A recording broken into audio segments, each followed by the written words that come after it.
antes de volcarnos a mirar lo que tiene para nosotros la palabra del Señor, quiero hacerles una pregunta que tiene que ver un poco con el título de lo que quiero compartir con ustedes el día de hoy. Ya ahí está proyectado, la manera legítima de vivir de un cristiano. Ese es el tema del día de hoy. Y quisiera hacerle una pregunta antes de mirar en el texto. ¿Qué les parece que es el régimen de alimentación, la rutina de ejercicios, el descanso que debe tener un atleta que desea competir en las Olimpiadas? Es decir, ¿cómo es la vida de un atleta? Estricto, ¿cierto? Disciplinado, ordenado. No al lote, no va a hacer las cosas al lote, ¿cierto? Bien. Busqué un poco de información de Usain Bolt. No sé si escucharon un poco de este personaje que ha impactado el mundo de las Olimpiadas. Uno de los más talentosos y carismáticos atletas del mundo. El artículo que encontré dice así: atleta del año lo nombraron en el 2009. Fíjese un poco lo que es su manera estricta, su entrenamiento y nutrición de día a día, que le ha llevado a tener los 100 metros y 200 metros una marca de 9.54 segundos y 19.19 segundos respectivamente. Le voy a citar un poco lo que es su rutina diaria de ejercicios. Dice: su programa de entrenamiento consta básicamente de las siguientes actividades: zancadas fijas con pesas, sentadillas con pesas, extensión de pierna con cable, step ups explosivos con barra, saltos en caja, saltos de rama, giro de tobillos, estiramiento, levantamiento de rodillas. Y me imagino que ya se cansaron con escuchar un poco de eso, ¿cierto? No sé si todos aquí podríamos hacer eso. Pero eso es un poco el entrenamiento físico, los ejercicios que realizaba Usain Bolt para competir. Y lo que tiene que ver un poco así brevemente con su nutrición. En cuanto a su dieta, dice el artículo, mantiene una rutina alta de energía con 6 comidas al día, compuestas en un 60% de proteínas, 30% de carbohidratos y 10% de grasa. No sé si voy a avanzar. Esta es la foto de nuestro compadre. Vale. Debido a su peso, dice, Bolt debe consumir 196 gramos de proteína para desarrollar músculos, pero al ser uno de los pocos atletas profesionales que no consumen suplementos, los reemplaza con dosis de pollo, pescado y cerdo. Entre otras cosas que podemos averiguar un poco, esta persona sin lugar a dudas tiene una manera legítima para correr en su momento, ¿cierto?, esas carreras olímpicas que le dieron buen resultado. Y está comprobado que este tipo de vida es como para ganar unas cuantas olimpiadas, competencias olímpicas, ¿cierto? Si no, puedo preguntarle a Bolt. Os voy a revisar un poco, a ver qué tanto ganó. Ahora, en base a esto, quisiera hacer otra pregunta. Imagínense que Usain Bolt, normalmente se despertara como a las 11 de la mañana. Oh, mira, ahora son las 11 de la mañana. Se sienta en el sofá y empieza a comer nuggets, a ver la televisión hasta que se canse de mirar la televisión, y después, para cumplir su rutina de 3 veces a la semana, sale a trotar 20 minutos. ¿Les parece que tendría el mismo resultado que tuvo en su vida? No, ¿cierto? Esa no sería una manera legítima en la que él estuvo corriendo para ganar. De eso es un poco lo que quiero tratar con ustedes el día de hoy, hermanos. ¿Hay una manera, un régimen, una manera legítima de correr la vida cristiana? Quiero que vayamos para eso en nuestras Biblias a estar mirando a si debo vivir una manera legítima como cristiano. Y si al mirar nos estemos cuestionando si estoy viviendo una manera legítima como la de un cristiano. Porque así como Bolt tuvo varias victorias en sus competencias, Dios espera que nosotros también estemos viviendo en victoria. Y para eso debemos estar corriendo de una manera legítima. Así que vamos a orar, hermanos, antes de estar mirando el pasaje de la Biblia que quiero compartir con ustedes. Oremos. Padre del cielo, muchas gracias, Señor, por este tiempo que podemos abrir tu palabra. para, Señor, esperar que nos hables por medio de tu Espíritu Santo, Señor, y que uses tu palabra, Padre Santo, que dirija, Señor, mis palabras también, para que sea tu voz la que estemos escuchando en este momento. Señor, dirige este tiempo y háblanos, Padre Santo. En el nombre de Jesús. Amén. Bien, vamos al libro de Romanos, hermanos. Romanos capítulo 8. Ahí no. Ahí viene. Romanos capítulo 8. ¿Les suena conocido el capítulo 8? Sí. Quizá el versículo más conocido del capítulo 8 sea el 20, ¿cierto? Así que vamos a estar mirando otros versículos que espero que sea conocido ya para ustedes a partir del día de hoy. Vamos a leer versículos 9 al 11 y allí vamos a estar teniendo un poco el estudio en esta mañana. Romanos 8, versículos 9 al 11.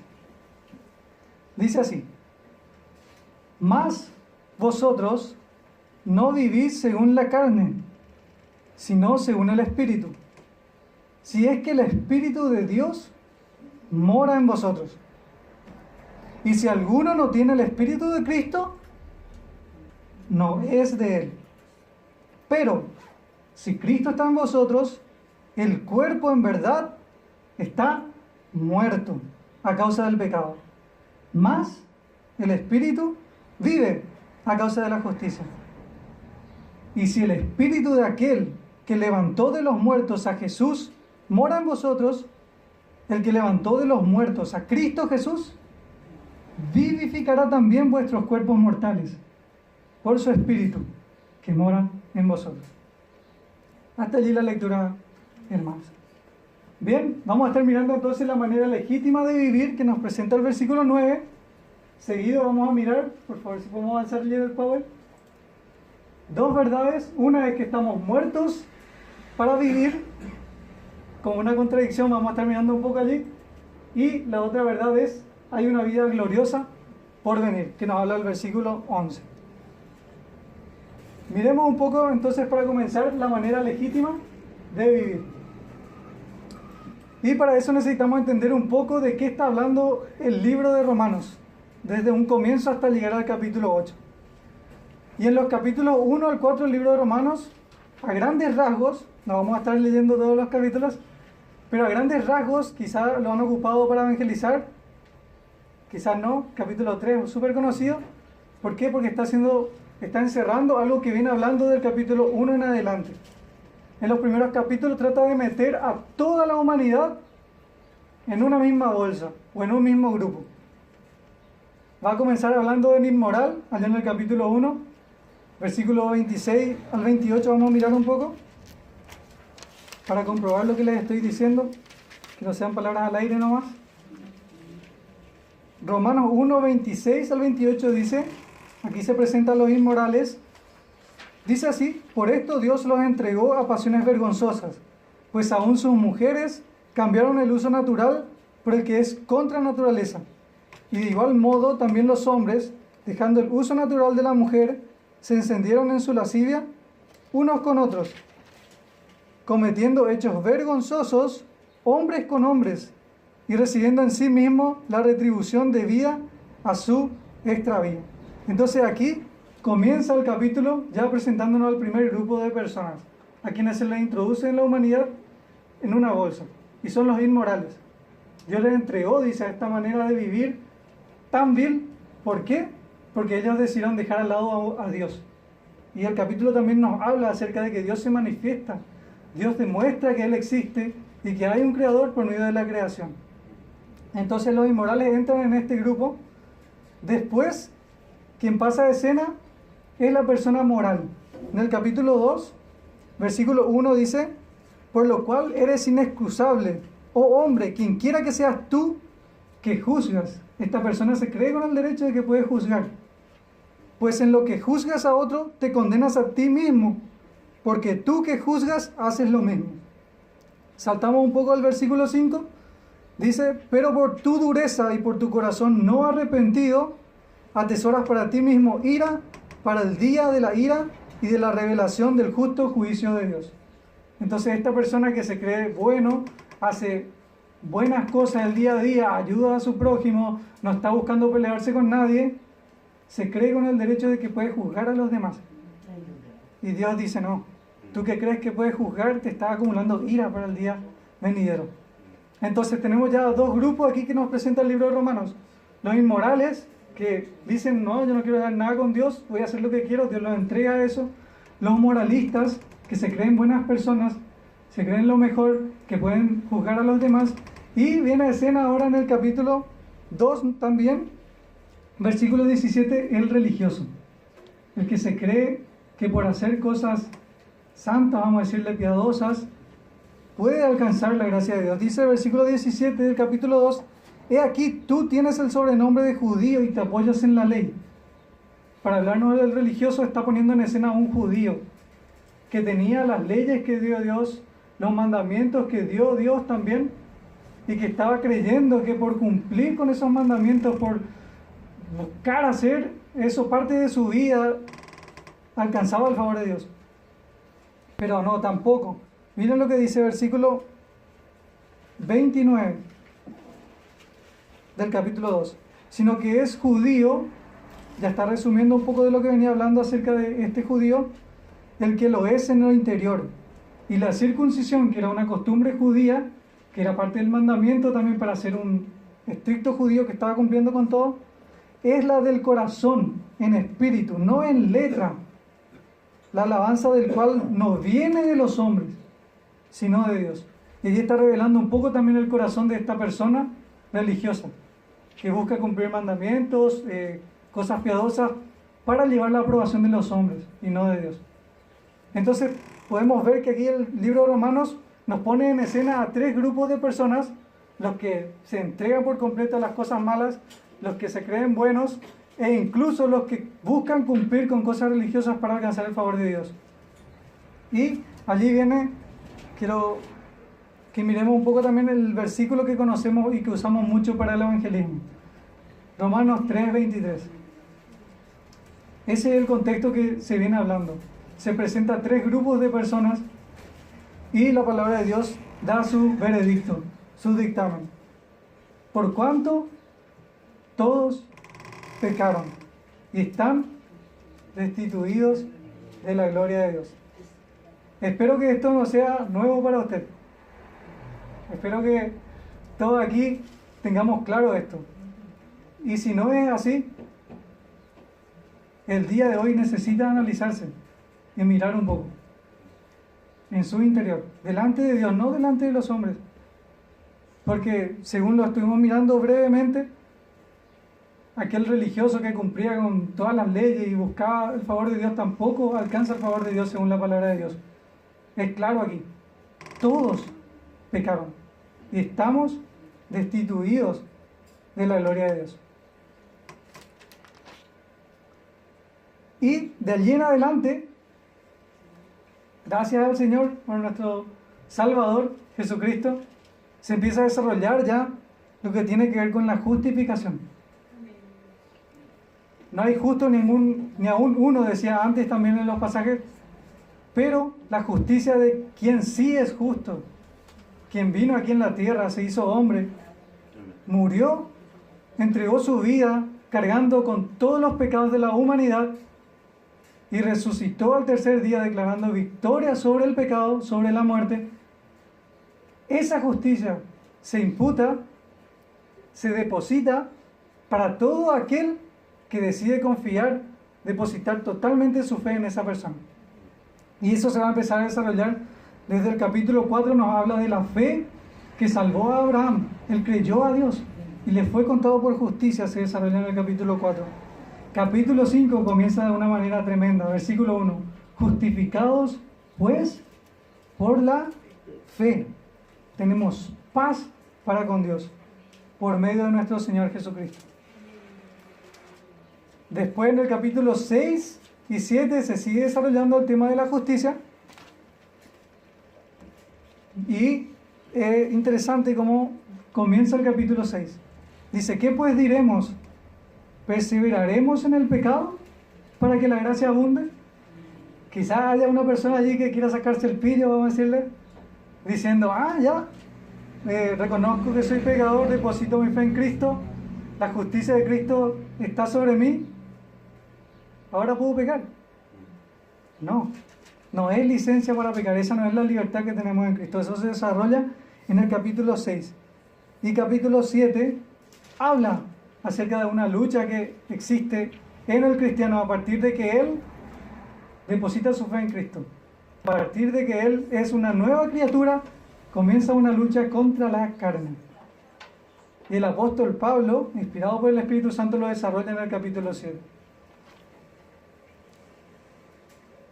Versículo 17 del capítulo 7 nos habla un poco de eso. Para resumir un poco el capítulo, dice: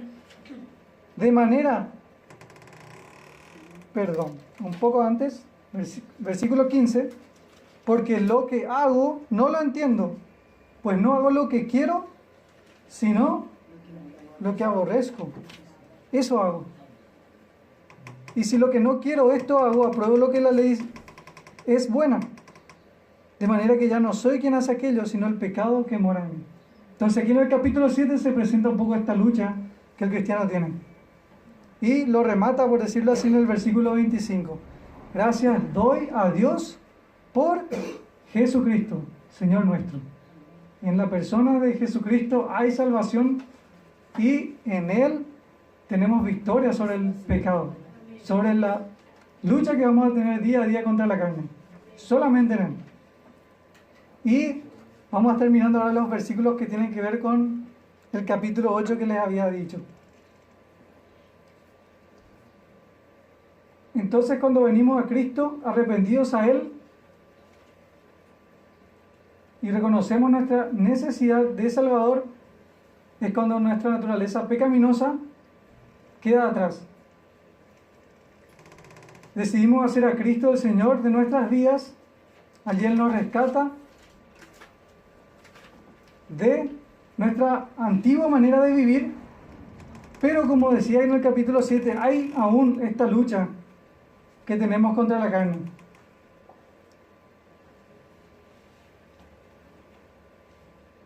Entonces, volviendo ya ahora a nuestros versículos y desarrollando ya el tema, ¿cuál es la manera legítima de vivir? Siendo que tenemos esta lucha contra el pecado, tenemos victoria en Cristo, pero hay una lucha aún. Tendemos lastimosamente a caer de repente en pecados que se repiten. Quizás no queremos hacer eso, pero sin darnos cuenta lo estamos haciendo. Pequeñas mentiras, pequeños engaños que de repente sin darnos cuenta, no me di cuenta de lo que hice, no puedo creer lo que acabo de decir, perdón. Tenemos esta rutina de arrepentirnos, si somos realmente hijos de Dios, constantemente de aquellos pecados que aún están allí en nuestros miembros. Y el versículo 9, ya mirando nuestro texto ahora, nos dice: mas vosotros no vivís según la carne, sino según el Espíritu. Aquí el más vosotros no vivís es una declaración. Es una afirmación.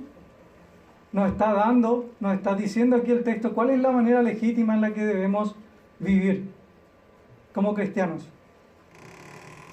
¿Qué dice? Más vosotros no vivís según la carne, sino según el Espíritu. Y aquí es en donde nos encontramos todos en el mismo nivel. Quizás algunos alimentamos más las cosas espirituales, quizás algunos alimentamos más las cosas carnales. Y pues me va a decir, pero ¿cómo? Si somos cristianos, todos hemos recibido del Espíritu Santo. Es interesante. Gálatas capítulo 5.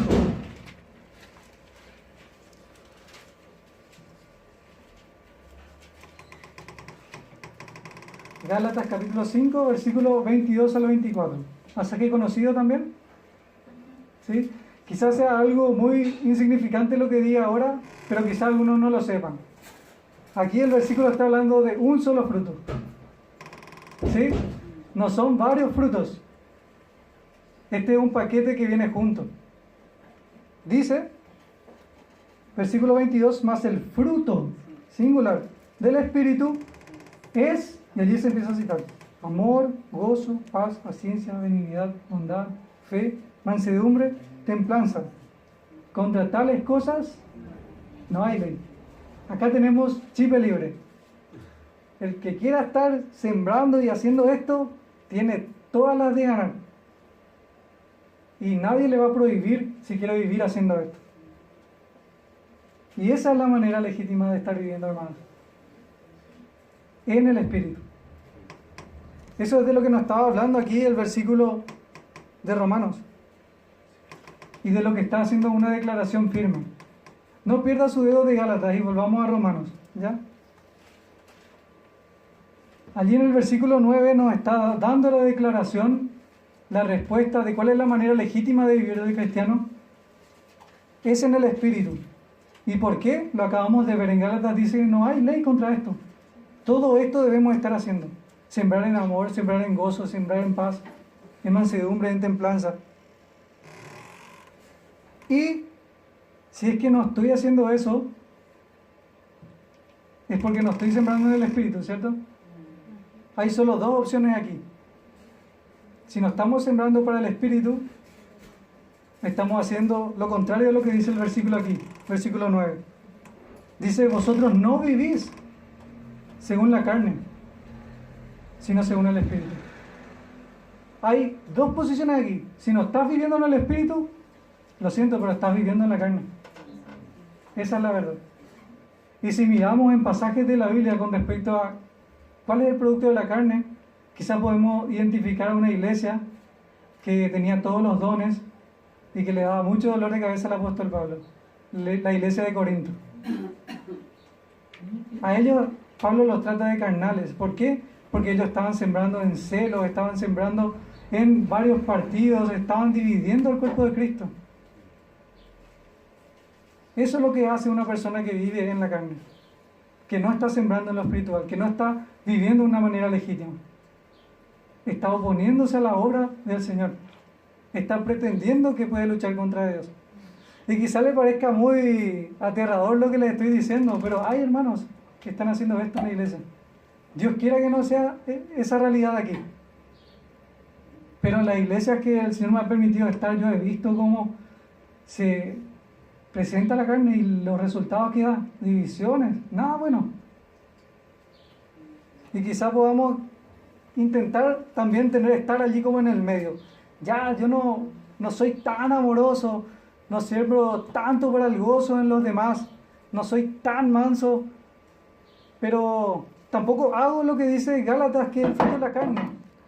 Perdón, se cayó la prendera ahí. Tampoco hago, volviendo un poco, lo que dice en Gálatas. Volvamos un poco a Gálatas. Antes de hablar del fruto del Espíritu, está hablando del fruto de la carne, allá en Gálatas. Gálatas 5, versículo 19, dice, y manifiestas son las obras de la carne, que son adulterio, fornicación, inmundicia, lascivia, idolatría, hechicerías. Y paremos un poco ahí. Quizás allí podamos decir, ya, yo no siembro tanto para las cosas espirituales, pero tampoco estoy haciendo estas cosas terribles, abominables. Yo no llego a este extremo tampoco. ¿Cierto? Amén. Pero no termina allí la lista. Sí, me imagino que bien se dieron cuenta.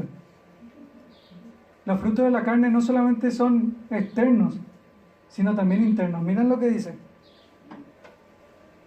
Enemistades, pleitos, celos, iras, contiendas, disensiones, herejías, envidias, homicidios, borracheras, orgías y cosas semejantes. Allí quizás ya podemos decir, ay, de repente caí en alguna de esas cosas. Para que nos demos un poco cuenta, hermanos, de lo sensible que es este tema. Y lo importante que es que nos estemos analizando. Si es que estamos viviendo, de una manera legítima. en el espíritu, si lo estamos haciendo. O si quizás estamos sembrando en otra parte.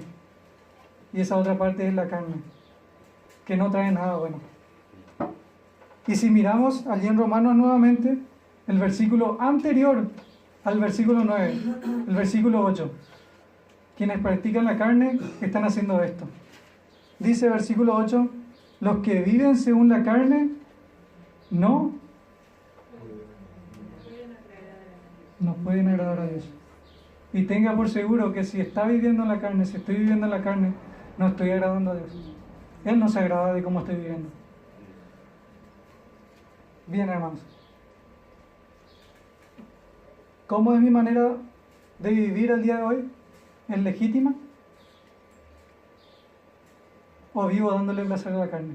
Eso es algo que tiene que responderse delante del Señor.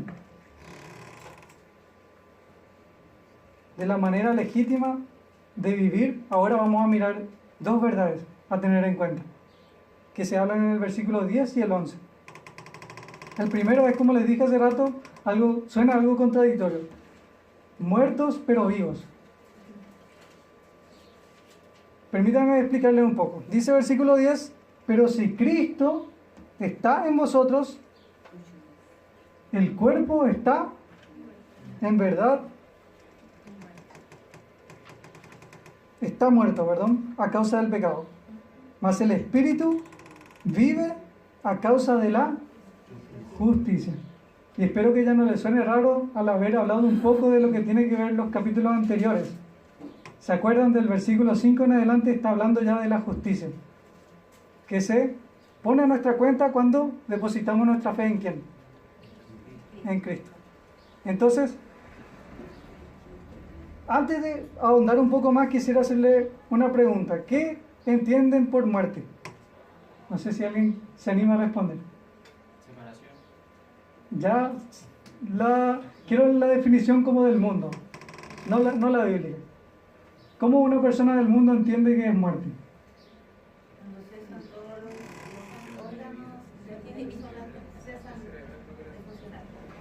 Muy bueno, tengo una respuesta acá que tiene que ver con eso.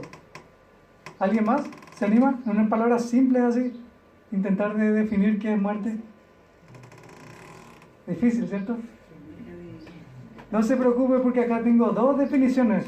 Uno es de científico y el otro es de filósofo, que no tienen sentido, porque tampoco saben explicar qué es la muerte. Miren lo que dice el científico. Muerte, el proceso de fallecimiento, si bien está totalmente definido en algunas de sus fases desde un punto de vista neurofisiológico, bioquímico y médico, aún no es del todo comprendido en su conjunto desde el punto de vista termodinámico y neurológico, y existen discrepancias científicas al respecto. Tantas palabras para no decir nada ahora. No se comprende bien, pero está diciendo como que lo que dijo la hermana, no hay funciones químicas, no hay funciones neurológicas, no hay funciones termodinámicas, falta eso, y si ya que no se puede comprender bien, falta eso. Eso es lo que está diciendo. Un filósofo lo define de esta manera. Más lo característico de la experiencia humana de la muerte es que en todos los casos desemboca no solo en la comprensión del hecho de que hay muerte, ¿ya?, sino del hecho de que la muerte es algo indisolublemente ligado a la existencia. Todo lo que dijo hasta ahora dejó de existir. La experiencia de la muerte en sus diversas formas conduce a la convicción de tener que morir. No nos dijo mucho otra vez, ¿cierto? Ya. ¿Y cómo lo define la Biblia? Allí encontramos la respuesta. Y lo dijo Boris. ¿Cómo es la muerte? ¿Qué significa? ¿Cómo se define, perdón? Separación. ¿De quién? ¿Con quién? Del hombre con Dios, ¿cierto? Hay dos partes. Hay una separación del hombre con Dios, ¿ya? De eso es lo que estamos tratando aquí, de la muerte espiritual. Y obviamente está un poco separado quizás de lo que tiene que ver con la muerte física, pero al mirarlo en la Biblia no tiene ninguna separación. La muerte física es producto de la muerte espiritual, que ocurrió allá en Génesis, en el Edén. Cuando el hombre decidió desobedecer al mandato de Dios, de no comer de aquel fruto. Y a partir de allí hay una separación del hombre con Dios. Y producto de eso hay algo evidente, que es la muerte física. Y hasta el día de hoy no existe ninguna persona que ha superado la muerte. No existe. Quizás hayan personas así, Enoc, Elías, que fueron traspuestos. No vieron la muerte. Pero de allí todos los demás murieron. Eso es sentencia por causa del pecado. Entonces, entendiendo ya qué es la muerte, y viendo también que los seres humanos allá afuera, los intelectuales, no lo pueden definir, gracias a Dios que tenemos la palabra de Dios que nos deja claro qué es eso. Y aquí nos está hablando, versículo 10, pero si Cristo está en vosotros, el cuerpo en verdad está muerto. O sea, lo que nos está diciendo es que somos zombies. No, ¿cierto? De lo acabamos de definir. El cuerpo, por causa del pecado, no quiere agradar a Dios. Tiende a ir hacia el pecado. Eso nos dejaba claro el capítulo 7, cuando lo decía Pablo. No hago lo que quiero, sino lo que no quiero, eso hago. Pero, una vez que hemos sido justificados por Cristo Jesús, podemos tener victoria sobre el pecado. El cuerpo en verdad está muerto a causa del pecado, dice el versículo. Mas el espíritu vive a causa de la justicia. Y eso tiene que ver con la nueva vida que tenemos en Cristo. En Cristo, solamente en sus méritos, en lo que Él hizo en la cruz, tenemos una nueva vida. Cosa que no pudo entender aquel fariseo, principal de fariseos, Nicodemo, cuando fue junto a Jesús. Y Él le dijo, tienes que nacer de nuevo. De eso se trata. De eso se trata. La nueva vida que tenemos en Cristo. De eso nos habla también en 2 Corintios 5:17.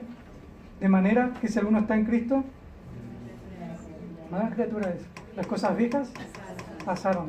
El darle el deleite a la carne, el dejarle el espacio a la carne, pasaron. Ahora debemos estar ocupándonos de las cosas espirituales. El cuerpo en verdad está muerto. Nuestro cuerpo eso es lo que quiere, en eso es lo que se complace.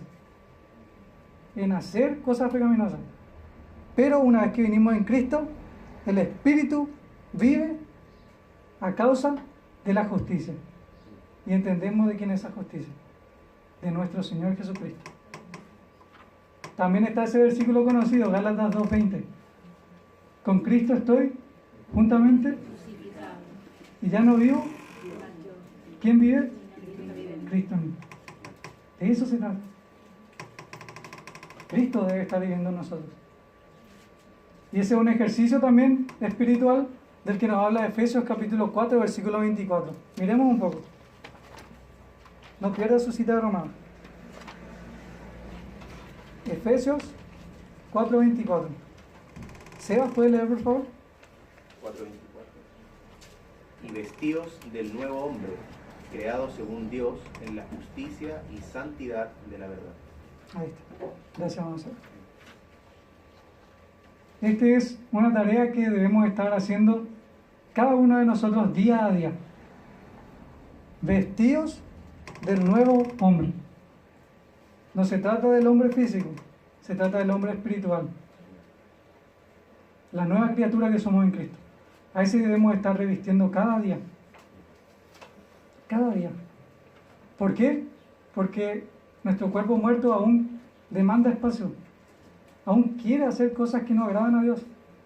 Y si le damos el espacio, si le damos una sola oportunidad, va a hacer estragos. Y no nos vamos a dar cuenta. Pero vamos a estar siendo de tropiezo a nuestros hermanos. Nos vamos a hacer de bendición al otro. Nos vamos a buscar amar al prójimo como es lo que Dios espera de nosotros. De manera que nuestro espíritu, volviendo a nuestro versículo, vive a causa de la justicia. Y la justicia es de Cristo.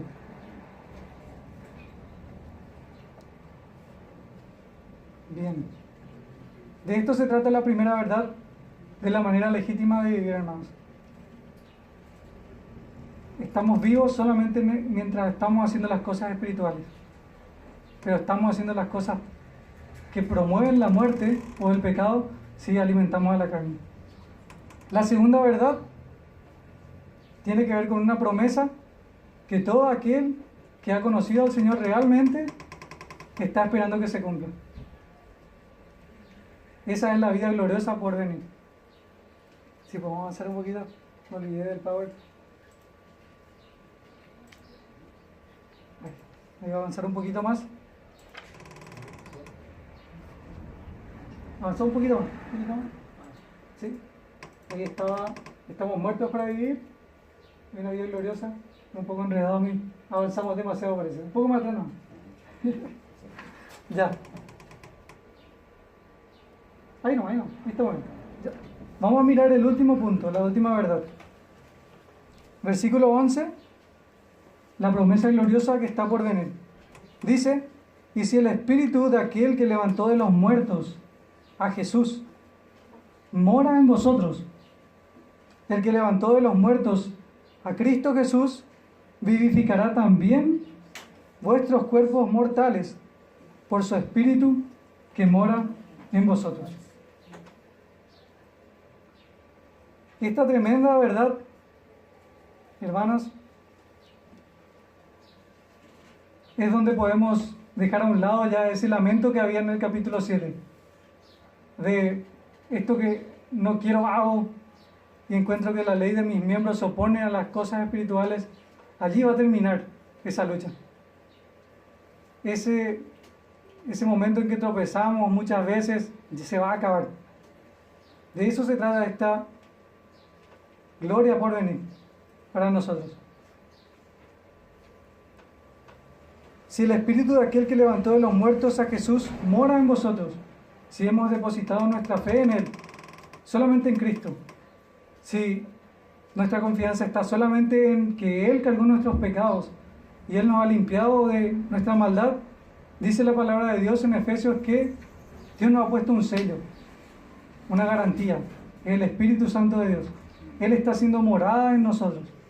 Esa fue la promesa también que el Señor Jesucristo dio a sus discípulos. Yo me voy, pero es necesario que me vaya porque va a venir otro igual a mí. Él va a ser el Consolador. Él les va a guiar, Él les va a enseñar cómo deben andar. Y el mismo Consolador es quien levantó a Jesucristo de entre los muertos. Y Él un día también, si es que nos toca partir aquí de este mundo antes que venga el Señor Jesucristo, o si nos toca recibirle cuando estemos aquí, Él va a transformar nuestros cuerpos. Esta carne que tiende al pecado, que tiene esta naturaleza pecaminosa, va a dejar de tener poder sobre nosotros. En el momento en que partamos a la presencia del Señor, o si recibimos al Señor en las nubes, vamos a dejar de tener esta lucha que tenemos contra el pecado. Vamos a dejar de tener este tropiezo que muchas veces vivimos. Y esta frase que nos da el versículo es tremenda. Después que dice el que levantó de los muertos a Cristo Jesús, está hablando de algo que está por cumplirse de manera inminente. Vivificará, nos va a dar vida también a vuestros cuerpos mortales.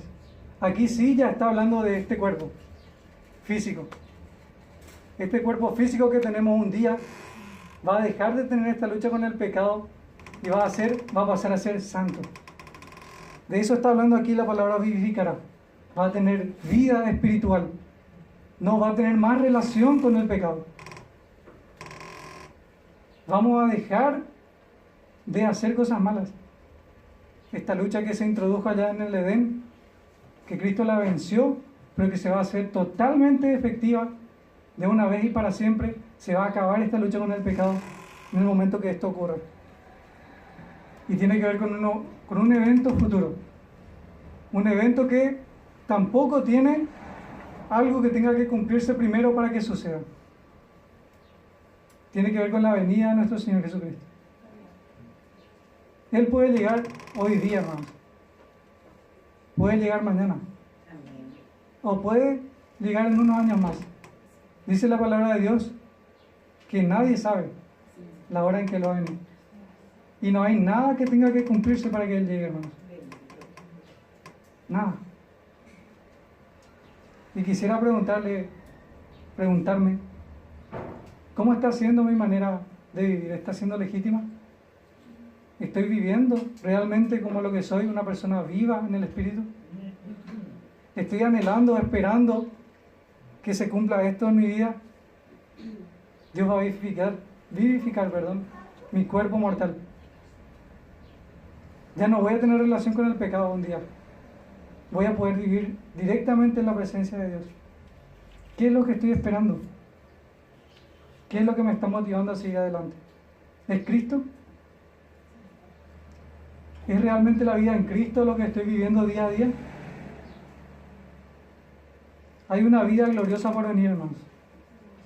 Está por venir, se avecina. Si no estoy en Cristo, otro va a ser mi destino. Si realmente nunca he tomado una convicción firme de depositar mi fe solamente en Cristo, todo esto hermoso que estamos viendo acá que se va a cumplir, no tiene nada que ver conmigo. Pero si estoy en Cristo, su Espíritu Santo vive en mí, mora en mí, y estoy luchando en contra de la carne y viviendo para el Espíritu, un día eso se va a acabar esa lucha. Y vamos a agradar a Dios en forma natural. Y espero que estemos allí. Yo estoy luchando con estar allí cada día. Cuesta, pero con la ayuda de Dios es rico realmente buscar las cosas espirituales. Uno encuentra realmente plenitud, felicidad en hacer el bien a los demás con una motivación correcta. No ser visto por los demás, sino agradar a Dios.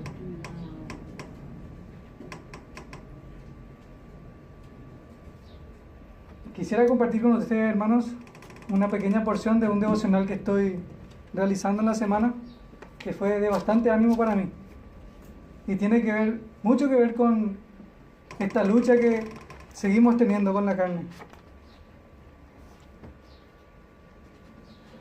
Fue un refrigerio para mí y espero que también lo sea para usted.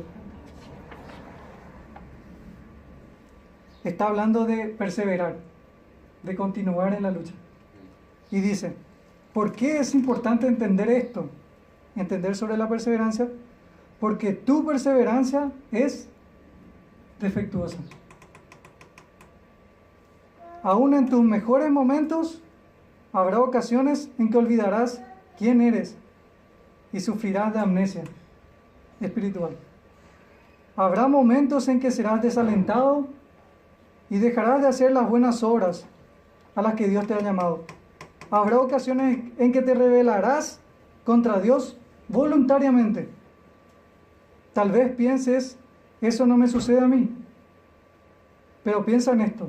Cuando dices algo en contra de otra persona, no lo haces porque no sepas que está mal. En ese momento no te importa en lo absoluto lo que está mal. Verás, la perseverancia perfecta requiere perfección. Y debido a que nadie es perfecto, nadie de los que estamos aquí es perfecto, debemos buscar esa perseverancia fuera de nosotros. Si es que queremos tener esperanza. Tu esperanza no se encuentra en tu carácter, no se encuentra en tus fuerzas, sino en el carácter y la fuerza del Señor.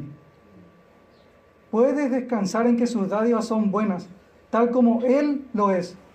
Tu perseverancia descansa en Él. Y Él define lo que significa perseverar. Es la gracia de la perseverancia la que te da todo lo necesario para continuar en lo que Dios te ha llamado. Te ha llamado a ser y a hacer entre este momento y el regreso de Jesús, que es lo que estamos esperando. Cuando las dificultades exponen la debilidad de tu deseo de cambiar y los límites de tu fuerza, no tienes que entrar en pánico, ya que Él persevera en ti en esos momentos en que tú no puedes hacerlo. Y allí es donde entra un versículo que sugiere leer, sección de versículos en 1 Timoteo 6, 11 al 16, que es el pasaje que leímos hace rato en la lectura bíblica, donde Pablo le daba el consejo a Timoteo de echar mano a las cosas espirituales, a buscar la santidad, a buscar la justicia. ¿Y por qué tanta repetición con respecto a hacer cosas espirituales, a buscar cosas espirituales? Porque, hermanos, necesitamos recordar eso. Este momento en que estamos reunidos, congregados como hermanos, es rico hablar de las cosas espirituales, es rico hablar de la Biblia. Pero cuando nos enfrentamos al día a día, cuando nos enfrentamos al vecino que dice garabato solamente, cuando tenemos que tratar con un jefe que nos pide que pasemos cosas debajo de la mesa, allí nos olvidamos. Esta mente frágil le da el espacio a la carne y dejamos de actuar como espirituales. Y tropezamos y caemos. Por eso este llamado aquí y esta pequeña reflexión que quería compartirles, hermanos. No deposite su fe en lo que usted puede hacer o en las fuerzas que tenga. Deposite su fe en la persona adecuada, en Cristo. Él ha vencido al pecado, a la muerte. De manera que hemos visto, hermanos, ya terminando, para todas aquellas personas que ya quedaron un poco agotadas, hemos visto cuál es la manera legítima de correr. ¿Podemos avanzar un poco en el power, por favor? La manera legítima de vivir, estoy pensando en Usain Bolt, salir a correr. Estamos muertos para vivir y hay una vida gloriosa por venir, que no se compara en nada a lo que estamos viviendo el día de hoy. La manera legítima de vivir es en el Espíritu. Estamos muertos para vivir en el Espíritu. Hay una vida gloriosa por venir en el Espíritu. Solamente en Cristo tenemos vida, hermano. No se trata por nada en el mundo de lo que nosotros seamos o lo que podamos hacer. Siempre se trató de los méritos de Cristo. Por eso Él vino aquí a morir por nosotros, porque no podemos en nuestras fuerzas alcanzar el estándar de Dios. Y a modo de aplicación, para ir terminando, quisiera dejarle 3 cosas puntuales. Uno, que es una cosa que es innegociable, con la que no hay que transar, no hay que dejar a un lado, por más que no tengamos ánimo muchas veces, que es el tiempo devocional.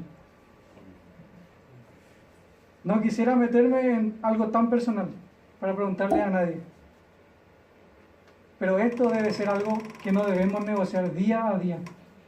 Tener ese tiempo de intimidad con Dios, relacionarnos con Él, que Él nos hable por medio de su palabra, que Él esté tratando nuestro duro corazón, esas prácticas que aún no queremos dejar que Él esté trabajando en nuestras vidas. Solamente lo puede hacer en ese tiempo que le dediquemos. No descuide su tiempo devocional cada día, hermano. Segunda cosa, le propongo memorizar, si bien le parece, el versículo 10. Cada vez que tropiece o esté luchando con algo que sienta que ya no puede, para que recuerde que el cuerpo, esta carne, está muerta, sí, vendida al pecado, pero en el Espíritu tenemos la victoria que Cristo ha hecho, ha efectuado, nos ha hecho justo delante de Dios. Para que recuerde que en Cristo tenemos vida. Y tercero, alimente su fe, alimente su esperanza con esta gran promesa que un día ya no tendremos relación con el pecado. Se va a acabar. Todas estas abominaciones que vemos alrededor y todas las cosas con las que tropezamos día a día se va a acabar un día. Y vamos a tener una nueva vida gloriosa, porque nuestros cuerpos van a ser glorificados y vamos a poder morar en la presencia misma de Dios. Este cuerpo débil va a poder tener el privilegio de estar directamente en la presencia de Dios un día. Así que alimente su fe, alimente su esperanza también. Vamos a orar para terminar, hermano.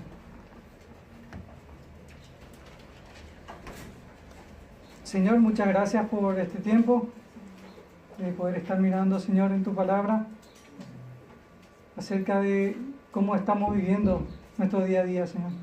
Si es legítima nuestra manera de vivir. Ayúdanos, Padre Santo, a recordar que nuestros cuerpos mortales ya quedaron, Señor,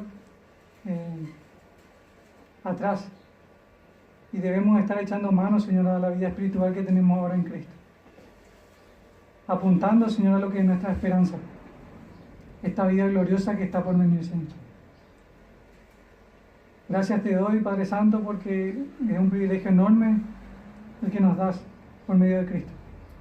Y te ruego que nos estés ayudando a seguir firmes, Señor, en esta lucha contra el pecado, contra nuestra carne, Señor, y estar apuntando todos los días a glorificarte, Señor, en el Espíritu, hacer cosas espirituales, Señor, ser de bendición a los demás, agradarte a ti, Señor, que es lo más importante. Gracias por este tiempo, Señor, en el nombre de Jesús. Amén.